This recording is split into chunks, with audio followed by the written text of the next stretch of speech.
ازيكم عاملين ايه؟ يا رب تكونوا بخير. انا دينا ودي قناتي، اتمنى ان هي تعجبكم.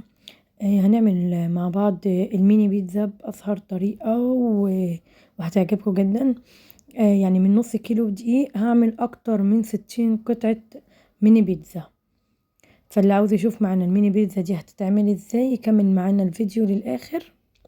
ومتنسوش الاشتراك في القناه لو مش مشتركين، ولو مشتركين نفعل الجرس عشان يوصلكم مني كل جديد. يلا بينا بقى على المكونات. احنا معانا اهي طبق فيه ميه دافيه، حطينا فيه معلقه كبيره خميره فوريه ومعلقه كبيره سكر. الميه تكون فتره يعني ولا سخنه ولا بارده. بنقلب اهو الخميره بالسكر شويه و... ومعانا الطبق فيه نص كيلو دقيق. هننخله طبعا، هتشوفوني يعني هننخله طبعا قبل ايه ما نعجنه. اهو نبتدي ننخله زي ما قلت لكم قبل كده، في اي معجنات لازم ننخل الدقيق.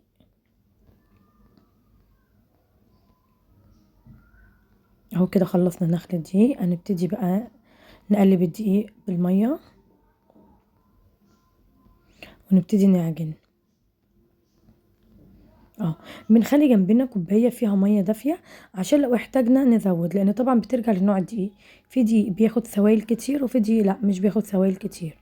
فانا حاطه جنبي كوبايه فيها ميه دافيه، ببتدي ازود بيها حبه بحبه لحد ما احس العجينه ايه بقت كويسه معايا. نبتدي اهو نقلب الدقيق برضو ونعجن. وطبعا يعني زي ما قلت لكم مش عشان نص كيلو دي لا نص كيلو دي كمية حلوة جدا، وهتطلع معاكي كمية من الميني بيتزا جميلة. والميني بيتزا يعني ما فيش حد ما بيحبهاش، كبير وصغير يعني الأطفال كله بيحبها. بتبقى أكلة خفيفة يعني ممكن في عشاء ممكن فطار. ممكن طبعا المدارس خلاص يعني خلاص قربت تخلص، فبرضه عادي. بس يعني قصدي في الأيام اللي فيها مدارس في اللانش بوكس حلوة جدا كتغيير في أنواع الأكل. دلوقتي انا عملت ايه، انا حطيتها على الرخامه عشان اتملك فيها اكتر، وحطيت لها زيت يعني حوالي معلقتين كبار اهو. وابتدي بقى اعجن فيها لحد ما احس ان العجينه نعمت خالص معايا ولمت. انا عاوزاها عجينه مش بتلزق، بس في نفس الوقت تكون طريه مش يابسه، عاوزاها عجينه طريه حلوه في ايدي اهو. بصوا هي كده العجينه بقت حلوه معايا طريه، يعني بتفرد لوحدها من غير ما تخمر ولا حاجه. هنحطها في الطبق ونغطيها ونسيبها تخمر. طبعا الجو دلوقتي حلو جدا، برضو بيرجع يعني الجو عندكم، بس هي الجو حلو يعني ممكن ما تاخدش معاكي يعني حوالي نص ساعة ساعة ده بالكتير، او مش توصل للساعة اساسا. اهو كده بقى احنا خلاص بعد ما خمرت بنطلع كل الخمر اللي خمرته اهو. وهبتدي بقى اقسم العجينة على 2 عشان بس تبقى ايه في الفرد اسهل واعرف ان انا اتحكم فيها. اهو برش نسبة من الدقيق على الرخامة عندي، وهجيب بقى اللي هي النشابة اللي هي العجلة. الاول انا حطيت برضه حبه دي على الوش وابتدي افرد بايدي او ادوس بس بايدي دوسه بسيطه. بعد كده هجيب بقى النشابه اللي هي العجله وهفرد بيها، سهله جدا ومريحه. بتعجبني بصراحه عن النشابه التانية وسهله يعني حتى اللي ملوش في ان هو مثلا اللي بيعمل الرقاق الكلام ده كله، سهله عليكي احسن من النشابه التانية بمراحل اهو. نبتدي نفرد كويس وانا هوريكم سمك العجينه هيبقى عامل ازاي، يعني ولا منه تخين ولا منه رقيق، عشان تبقى حلوه. لان كده كده ما تنسيش هي هتخمر معانا تاني، يعني هي لسه في مرحله تانية هتخمر فيها. بص سمك العجينه اهو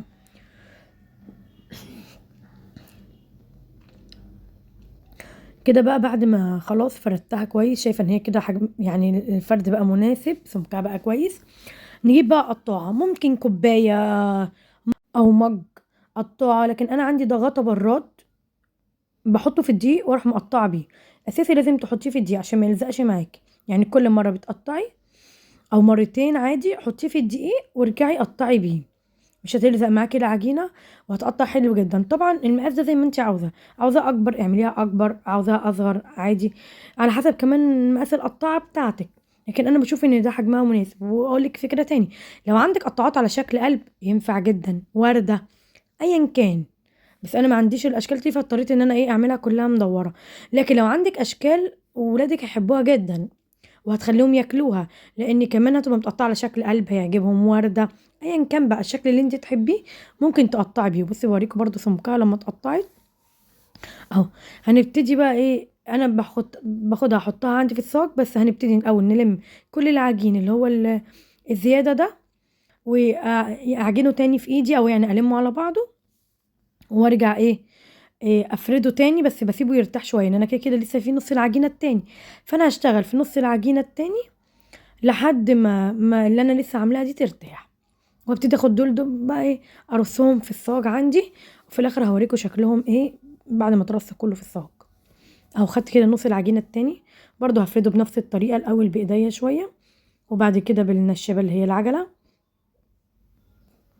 طريقتها سهله جدا، مش بتاخد وقت، ولا حتى في فردها بتاخد وقت. صدقوني لو عملتوها بالطريقه دي مش هتبطلوا تعملوها، ان هي سهله.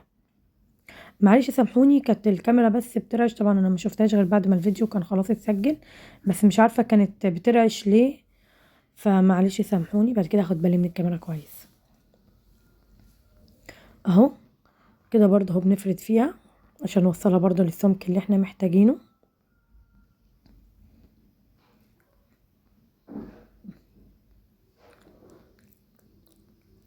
بس كده اهو خلاص. بعد ما فردناها نجيب تاني برضه القطاعه بتاعتنا ونبتدي نقطعها اهو كلها. انا جبت تقطيع، يعني تقطيعها اللي هي في العجينه الاولانيه والتانية، عشان اوريكم بس ان هي فعلا بتطلع معانا كميه كبيره جدا وكميه حلوه. اولا هي الكميه اللي هتطلع معاكي دي صدقيني اوفر لك من انك تشتريها من بره، وغير كمان انها اوفر، انها انضف.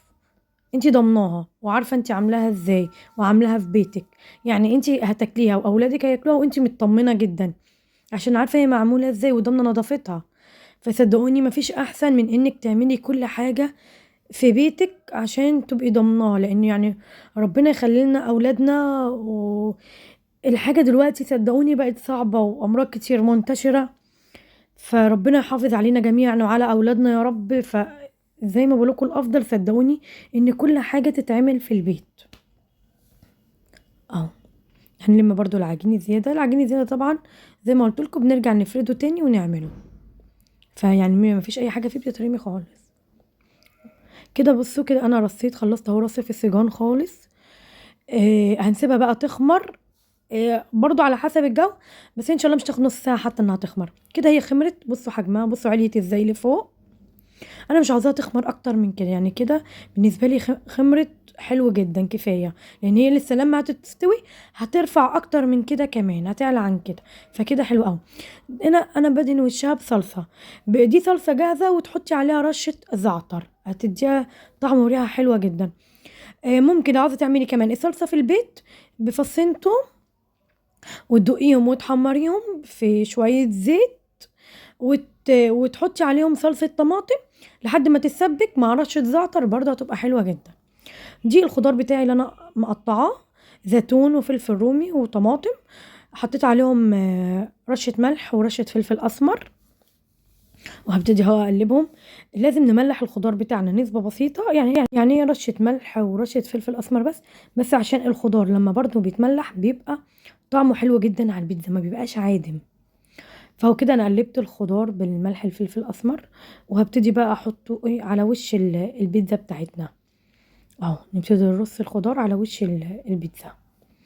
عاوزة تكتري عاوزة تقللي بقى زي ما يعجبك على حسب ما انتي بتحبيه. ممكن تحطي عليه جبنة موتزاريلا، جبنة شيدر، ميكس جبن، زي ما تحبي خالص. يعني عاوزة تعمليه كده، عاوزة تحطي له كمان ميكس جبن، تمام هتبقى حلوة جدا. عاوزة تعملي بنفس الطريقة وما تخليهاش تبقى ميني بيتزا في صينية كبيرة، برضو عادي جدا، وكنت عاملاها قبل كده برضو عندي على القناة، تلاقوا الفيديو برضو بتاعها وهي في الصينية. وهسيب لكم برضو المقادير في صندوق الوصف بتاعت العجينة وبتاعت كل حاجة. اهو كده البيتزا معانا بعد ما طلعت وخلاص واستوت، انا حطيتها في الفرن، ما بتقعدش في الفرن 10 دقايق. وبصوا القعر بتاعها لونه حلو ازاي. اتمنى ان الفيديو يكون عجبكم والبيتزا تعجبكم، وكل اللي يجربها تعجبه، واشوفكم في فيديو جديد، مع السلامة.